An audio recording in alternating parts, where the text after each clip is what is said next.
यस्तो फुच्चे फाच्चे सरकारलाई हटाउनलाई बेर लाग्दैन, त्यो चाँडै गइहाल्छ।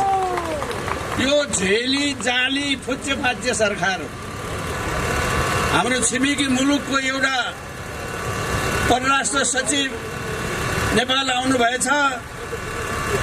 अब त्यो तहको मान्छेको विषयमा धेरै कुरा गर्नु त उति उपयुक्त त थिएन, तर मलाई एउटा गजबको कुरा चाहिँ के लाग्यो भने त्यो छिमेकी मुलुकको सचिवले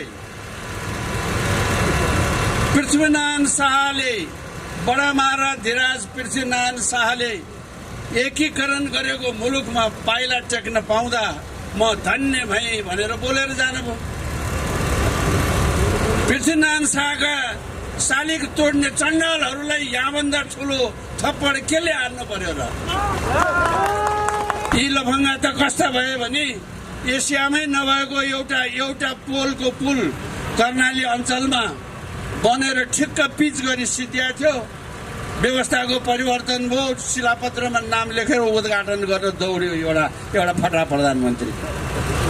बनाउनु राजाले बनाए, उद्घाटन गर्न दौड्यो, पहिले मेरो नाम त्यहाँ राखिहाल भनेर। राजा बिरामी हुँदाखेरि वीर अस्पतालमा औषधि गरेर बस्ने, अब त्यो अर्को कहाँको एउटा आइमै बिरामी भएर सिङ्गापुर औषधि गर्न जानुपर्ने दिन आयो। यहाँ औषधि पनि के गरेको भने अरू ठुलो नेपालमा नहुने औषधि गरे होइन, तातो पानीको पोखरीमा हिँड्न सिकाएको।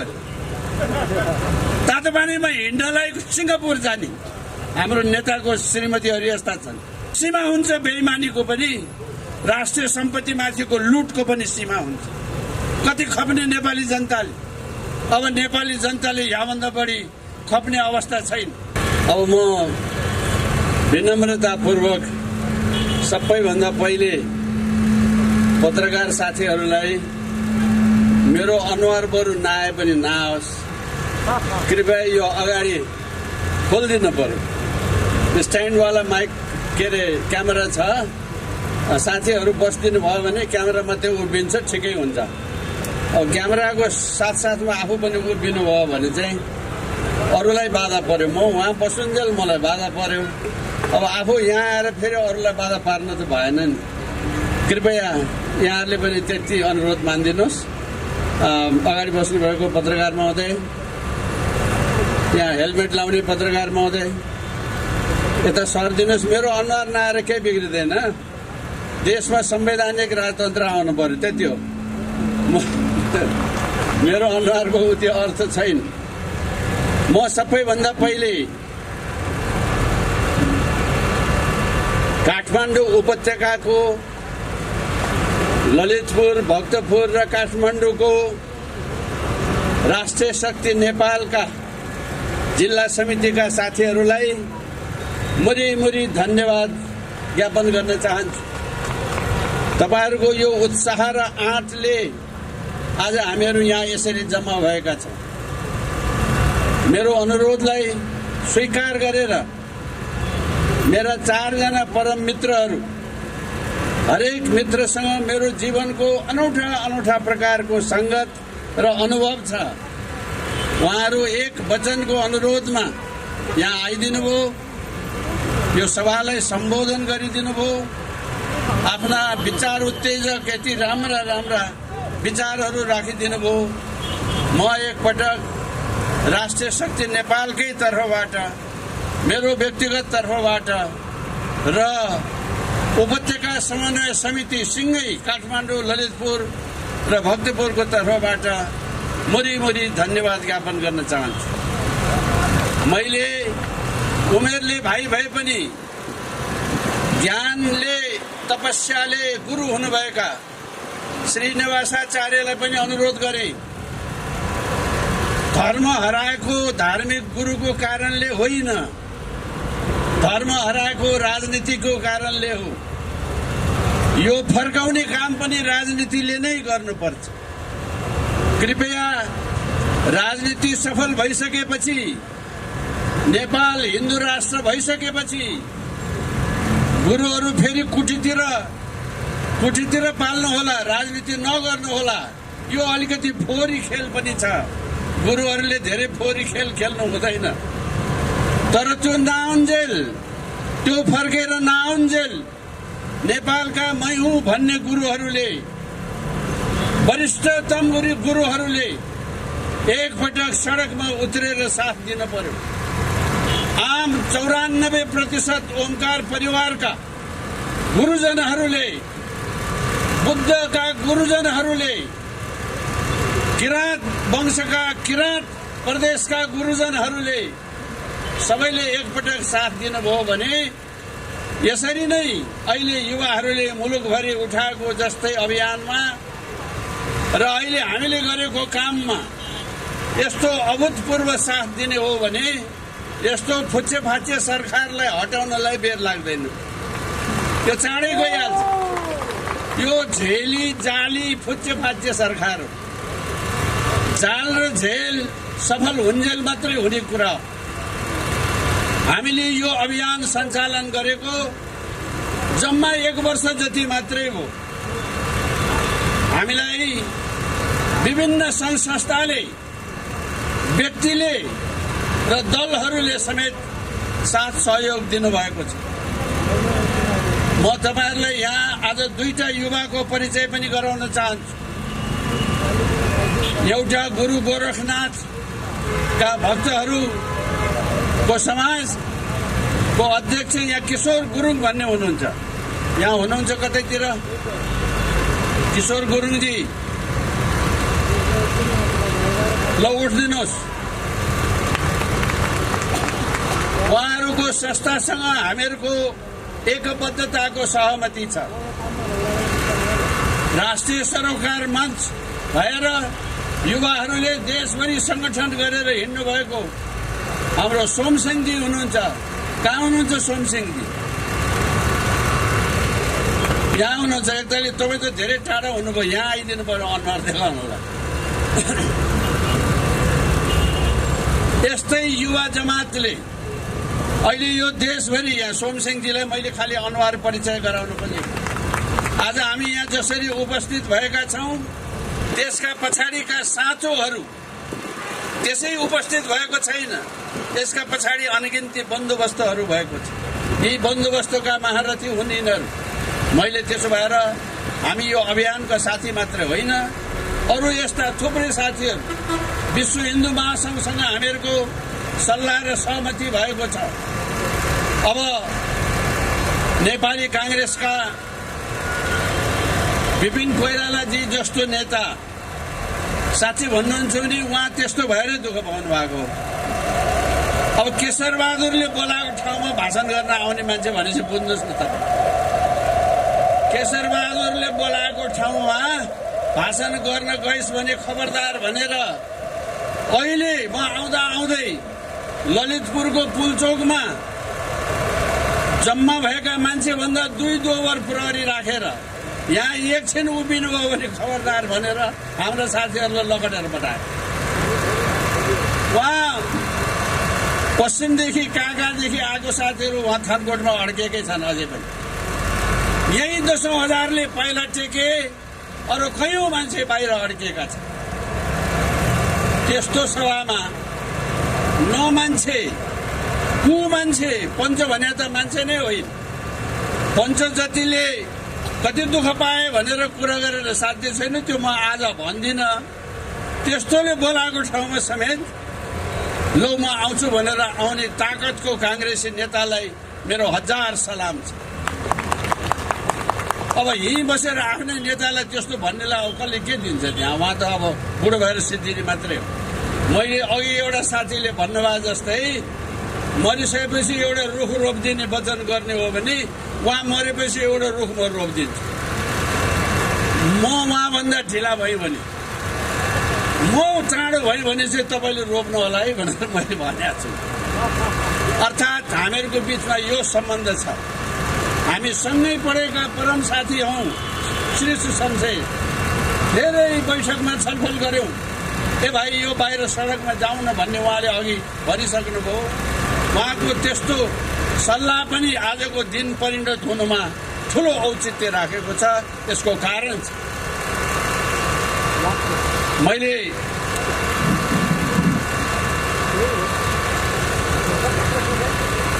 हिजो अस्ति हाम्रो छिमेकी मुलुकको एउटा परराष्ट्र सचिव नेपाल आउनुभएछ। अब त्यो तहको मान्छेको विषयमा धेरै कुरा गर्नु त उति उपयुक्त त थिएन।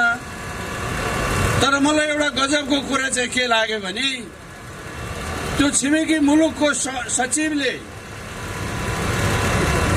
पृथ्वीनारायण शाहले बडा महाराज धीराज पृथ्वीनारायण शाहले एकीकरण गरेको मुलुकमा पाइला टेक्न पाउँदा म धन्य भएँ भनेर बोलेर जानुभयो। पृथ्वीनारायण शाहका शालिग तोड्ने चण्डालहरूलाई यहाँभन्दा ठुलो थप्पड केले हान्नु पर्यो र? तपाईँ हामीले हान्नु पर्यो? हामी त रात दिन यही भनिराखेका छौँ। जसले पाल्यो जसले पोस्यो, तपाईँहरूलाई थाहा छ ओखलढुङ्गाको काण्डमा नेपाली सेनासँग लडाईँ हुँदा मरेका मान्छे मध्येका आधा मान्छेको टाउको काटेर टाउको हरायो, लासको टाउको हरायो। यो देशमा मरेपछि पनि टाउको लुकाउनु पर्ने के थियो? यस्तो कारण बुझ्ने कोसिस गर्नुहोस्। लडाईँमा गोली हानाहान भएर मान्छे मर्यो, मरेपछि मर्यो, सकिहाल्यो। तर मरेको मान्छे चिल्ला भनेर टाउको काटेर लानुपर्ने दिनदेखि आजसम्म हामी यहाँ आइपुगेका छौँ। नेपाली जनताले त्यो टाउको कसको भनेर खोज्ने दिन आएको छ। अब त्यहाँ लड्ने लडाकुले तस्बिर खिचेर राखे भए आजभोलि यो टेलिभिजनमा त होइन, यो सामाजिक सञ्जालमा विभिन्न ठाउँमा लडाईँ लडेका मान्छेहरूको आइरहेको छ नि, तपाईँहरू पत्रकारहरूले दिइराख्नु भएको छ नि। एक दिन त्यो टाउको काटेको तस्बिर पनि तपाईँहरूको सामान्य आउँछ, याद गर्नुहोस्। यो सानो कुरा र चान्चुने कुरा छैन। देश कमजोर भएपछि एक थरी मान्छे देशलाई सदा कमजोर पारिरहने लक्ष्यमा छन्। त्यही कमजोरीको फाइदा लिएर तपाईँ हामी नेपालीलाई जुदाएर फाइदा लिने जे व्यवहार भइराखेको छ त्यसबाट हामीहरू बच्नु पर्दछ। त्यसबाट हामी बच्न सकेनौँ भने आज देशमा जे गति भएको छ त्यही गति हुनेवाला छ। साथीहरू, नेपालमा नेपाली सेनाका अघि भन्नुभएको जस्तै सशस्त्र प्रहरीका, जनपथ प्रहरीका र जनसम्पर्कका समेत पूर्व सुरक्षा कर्मीहरूको एउटा संगठन बनेको छ। त्यसको अगुवा हाम्रो कृष्ण जड साहबले भर्खरै यहाँ तपाईँहरूको अगाडि आफ्नो मन्तव्य राखिसक्नुभयो कि यो सुरक्षा कर्मीहरूले ख्याल गर्नुपर्ने कुराको शुभ संकेत आज हामीले यहाँ देख्यौँ। हिजो क्याबिनेटको अनौपचारिक बैठक बसेर होलीको दिनलाई कसरी असफल पार्ने भनेर वहाँ छलफल भयो बालुवाटारमा। आजभोलि नेपालको केन्द्र सिंहदरबार होइन, बालुवाटारमा छ। बिचरा प्रधानमन्त्री 5 महिना भइसक्यो बिरामी हुनुभएको, पेटभरि कसको के हो हाल्नु भएको छ, गरुङ्गो छ, हिँड्न अफिस जान पनि गाह्रो छ। त्यहाँ सल्लाह भयो यही चालाले छोडिदिने हो भने त अब केही दिनमा काठमाडौँ बन्द हुन्छ, देशका विभिन्न भागहरू बन्द हुन्छ। त्यसरी जसरी भए पनि यो कुरा रोक्नुपर्छ भन्ने निर्णय भएको छ। पुलिस कर्मीहरूलाई थाप्लोमा हात राख्नुपर्ने अवस्था भयो। हामी त शान्तिप्रिय मान्छे। अघि तपाईँहरूले देख्नुभयो होला, एउटा मान्छे प्लास्टिकको ठुलो झोला बोकेर तपाईँहरूले खाएको पानीको बोतल टिप्दै हाल्दै गरिराखेको छ।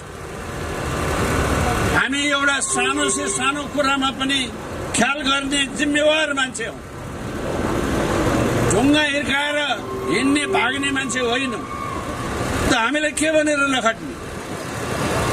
हामीलाई लखट्ने आधार र हामीलाई लखट्ने कुरो छैन। म तपाईँहरूलाई यति मात्रै निवेदन गरौँ, पूर्व वक्ता साथीले भनिसक्नुभयो राजा त धेरै आए देशमा, तर खास राजाको मात्रै नाम छ। देशलाई परेको बेला बोलेका, भनेका र विशेष काम गरेको राजाको मात्रै नाम छ। देशको पहिचान मेटिदियो भने, देशको संस्कार मेटिदियो भने देशमाथि रजाई गर्न सजिलो हुन्छ भनेर विदेशीले बनाएको योजनाका कोटी भएका छन् हाम्रा सरकारका मान्छे। विदेशीले नेपालीलाई फटाउनलाई कैयौं नाजायज कुराहरू राखेका छन् जुन आपत्तिजनक छ। यो जनजाति भनेको के हो? नेपालका व्यक्तिहरू जात जाति हुन् कि जनजाति हुन्? गुरुङ नभएको भए, मगर नभएको भए, खस नभएको भए, भूमिपुत्र नभएको भए, मुसलमान नभएको भए यो नेपाल नेपाल हुँदैन थियो। पृथ्वीनारायण शाह, राजा पृथ्वीनारायण शाहले अगुवाई गरेको हो, नेतृत्व प्रदान गरेको हो, तर जमिनमा लडेर प्राण त्याग्ने त त्यही गुरुङ फौज हो, त्यही यो के भन्छ मगर फौज हो, त्यही खस फौज हो। तपाईँ हामीरै पिता पुर्खा हो। एक थरीले व्यापार बन्दोबस्त गरेर, अर्को थरीले संस्कार रीति रिवाज कायम गरेर, अर्को थरीले अनेक किसिमका मठ मन्दिर र देव देवालय सिर्जना गरेर यो देश बनाएको छ। म तपाईहरुलाई अनुरोध गरौं, मुसलमानको यो देशमा कत्रो योगदान छ हामी नामै लिँदैनौं। उनीहरूको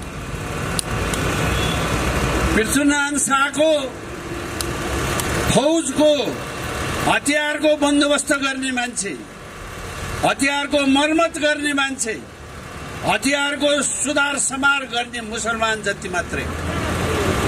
मुसलमानले त्यो नगरे भए यसको टाउको छिनाइ उसको टाउको छिनाइ कसरी हुन्थ्यो होला?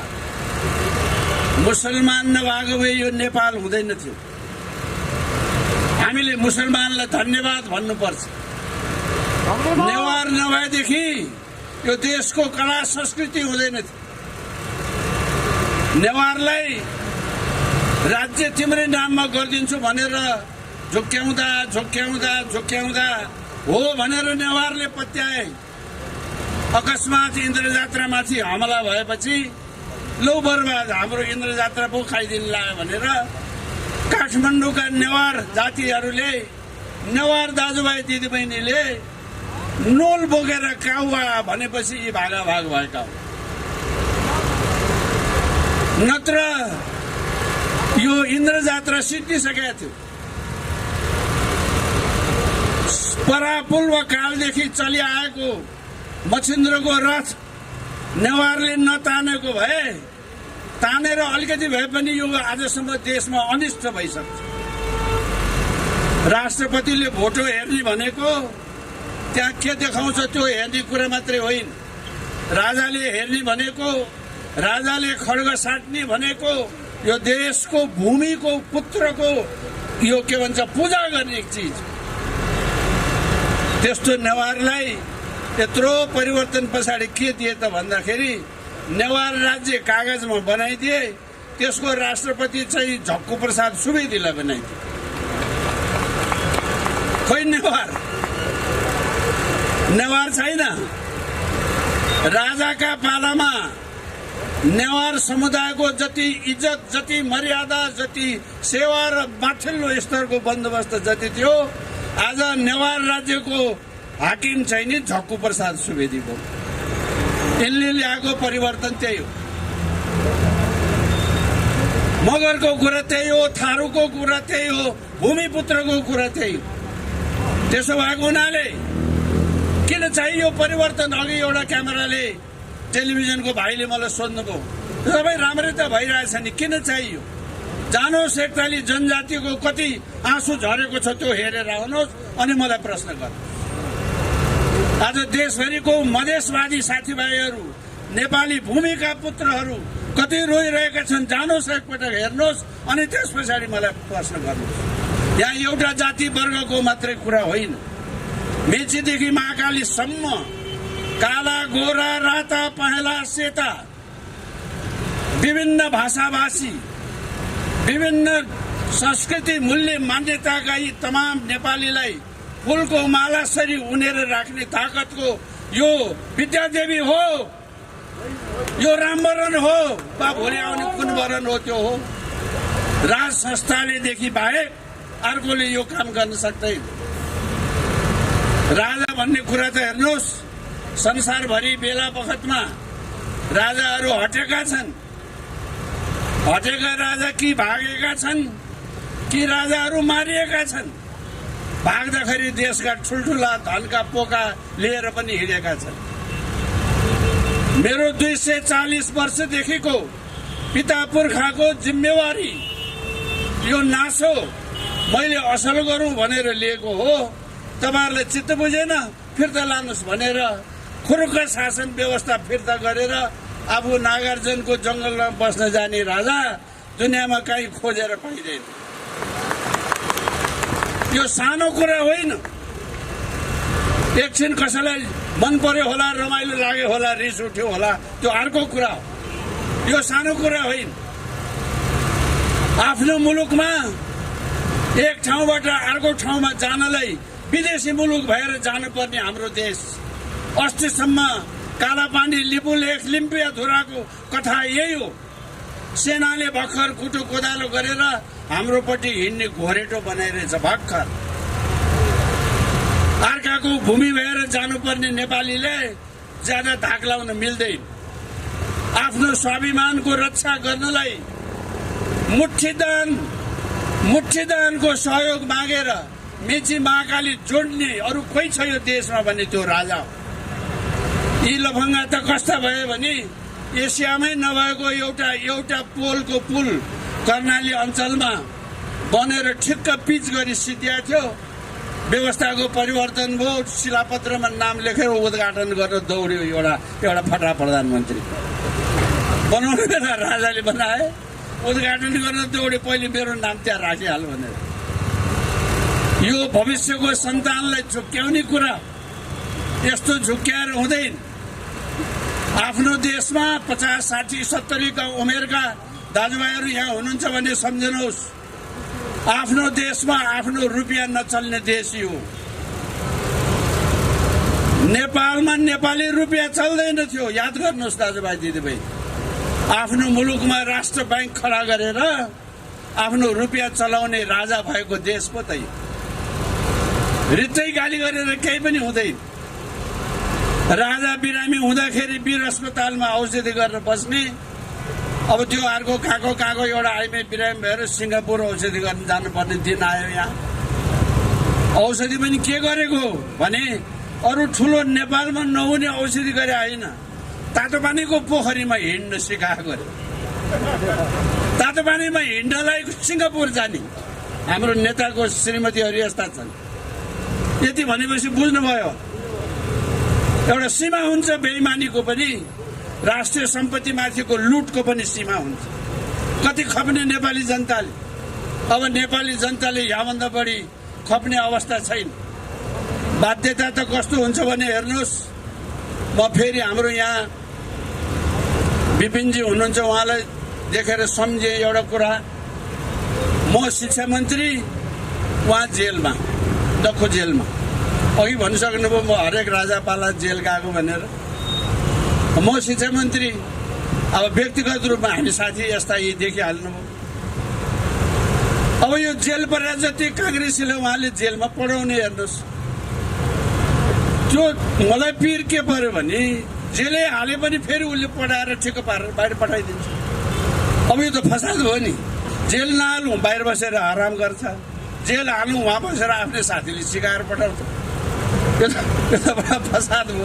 अनि उहाँलाई जिस्काउने हामीले गर्यौँ। पछि हाम्रो विपिन कोइरालाजीलाई काङ्ग्रेसले पनि त्यही भनेर जिस्काउँछ, म पनि त्यही भनेर जिस्काउँछु।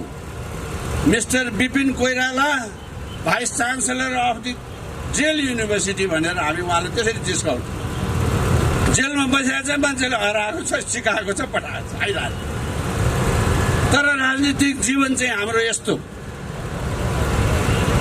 यस्तो संगतको यस्तो सुन्दर अवस्था आजको दिन यिनले बाहुन र छेत्री र नेवार र गुरुङलाई, गुरुङ र मगरलाई, मधेसीलाई हिमालीलाई मधेसीलाई जो फटाउने, मास्ने, बिगार्ने, कसैको अनुहार नहेर्ने जो बनाएको छ, त्यो सकली नेपाल त्यस्तो हुन सक्छ?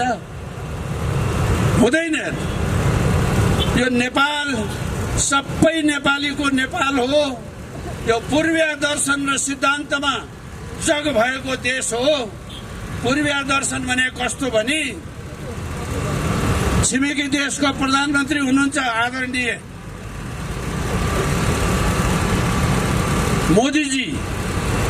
मोदीजीको पूरा नाम दामोदर दास मोदी। नेपालको दामोदर कुण्डमा 3 वर्ष तपस्या गरेर उहाँले आफ्नो नामै दामोदर दास राख्नु भएको। हिन्दुस्तानको प्रधानमन्त्री मोदीको नाम दामोदर दास मोदी यसकारण भएको कि उहाँ दामोदर कुण्डमा बसेर सेवा गर्नुभएको हुनाले। नेपाल यस्तो पुण्य भूमि हो। दुर्भाग्यवश हामी सांस्कृतिक हिसाबले यति परतन्त्रिक भयौं। आज मेरो मरेको बाउ स्वर्ग जान्छ कि जान्न भन्नलाई पहिले मैले काशीमा गएर श्राद्ध गर्नुपर्ने भयो।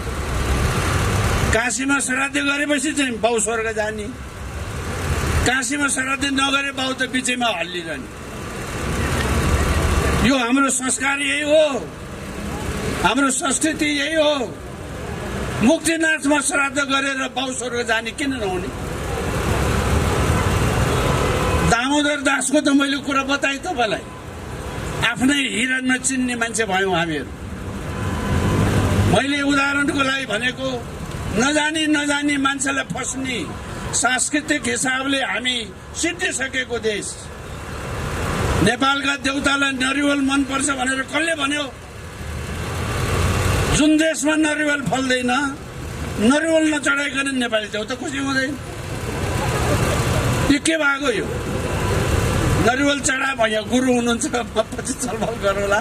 तर के नरिवल चढाएपछि मात्रै देउता खुसी हुने हो? हाम्रो त हेर्नुहोस्, इन्द्र जात्रामा भैरवीले रक्सी खाएर नाच्ने देश भयो त। त्यो रक्सी नखाए त जात्रा चल्दैन भाइ। हाम्रो भगवान भैरव खुसी हुनुहुन्न भाइ। बदमासी गरेर नखाऊ पो भने त यो त श्राद्धमा चल्ने चिज हो त। मैले जे गरेँ त्यही मात्रै राम्रो भन्ने भ्रम कसैले नहोस्। सबैको संस्कारको, सबैको संस्कृतिको इज्जत गर्ने परम्परा होस्। यो इज्जत गर्ने परम्पराले मात्रै नेपाललाई बलियो बनाउँछ, अन्यथा नेपाल कमजोर हुन्छ। अहिले अब यतिका साथीहरूको कुरा सुनिसक्नुभयो। मैले त सयौं पटक टेलिभिजनमा लामो कुरा भनेको छु।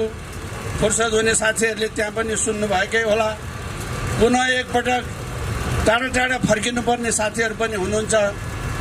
आज 10औं हजारले त्यहाँबाट यसरी मार्च गरेर यहाँसम्म आइदिँदा अब यिनलाई आँखा खुल्यो होला भन्ने आशा लागेको छ। आँखा खुलेको छैन भने हामी आँखा खुलाउँछौँ। त्यति गरेर पनि मान्दैन भने हामीले यो संविधान च्यात्नु पर्ने अवस्था हुन्छ। म तपाईलाई जाँदा एउटा कुरा भन्छु। जुन ठाउँमा आज म यहाँ उभिएको छु, ऊ मेरो देब्रेपट्टिको यो मूल सडकमा यो संविधान लागू हुनुभन्दा अघि 1 हप्ता अघि राप्रपाका 3टा अध्यक्ष मध्येको एउटा अध्यक्षसँग म यही देब्रेपट्टि बसेर यो संविधानको खिलाफ र संविधानको विरोध गरेर बसेको थिएँ। मलाई अरूलाई जस्तै पुलिसले लट्ठी हिर्कायो, टेयर ग्यास छोड्यो। अहिले यो ढोका फेरियो, यो एभरेस्ट होटलको अर्कै ढोका थियो, त्यही ढोकामा म लम्बसार परेको मान्छे हो। यो संविधान ठिक छैन, यो संविधान लागू गर्न हुन्न भनेर म यता ढोकामा लम्बसार परि। भोलिपल्ट मेरो मैले नेता मानेको मान्छे त विश्वको उत्कृष्ट संविधान भनेर हिँड्यो। के खायो, खाइसकेपछि अहिले फेरि थन्को लाग्यो। थन्को लागेर देशभरिका युवाले अब फेरि राजा आऊ के हो भन्न थाले। अघि न राजा आऊ देश बचाऊ चाहिँ नभन्नु भन्नुभयो। यो सही भन्नुभयो। जनताले राजा ल्याऊ देश बचाऊ भन्नुपर्छ। देशभरि यो उभार चल्न थालेपछि हाम्रो पार्टीले गर्यो भनेर घरमा बसेर फेरि भाषण गर्यो बा। ए बाबा यो त अत्याचारै भयो नि। ओ यहाँ बसेर लट्ठी खाने म जिउँदैछु।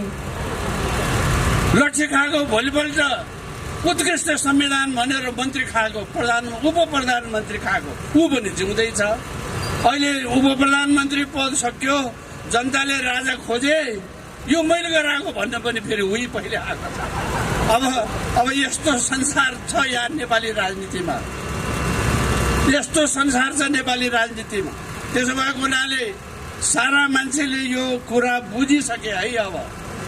अब ढाँटिनु पर्ने, झुक्किनु पर्ने कुरा छैन। त्यसो भएको हुनाले यो अभियान कायम राखौं। यो अभियानमा सक्रिय सहयोग गर्नुहुने सम्पूर्णलाई मेरो हृदयदेखिको धन्यवाद छ। मेरो दाँत असाध्यै चिलाएको थियो, साह्रै धेरै कुरा भन्नु मन थियो, तर अब यो साँझ पनि पर्न लाग्यो, टाढा धेरै फर्किनु पर्ने छ। तपाईहरु सबैलाई आफ्नो आफ्नो काम पनि बाँकी भएको हुनाले पछि फेरि हामी साथमा गरौँला।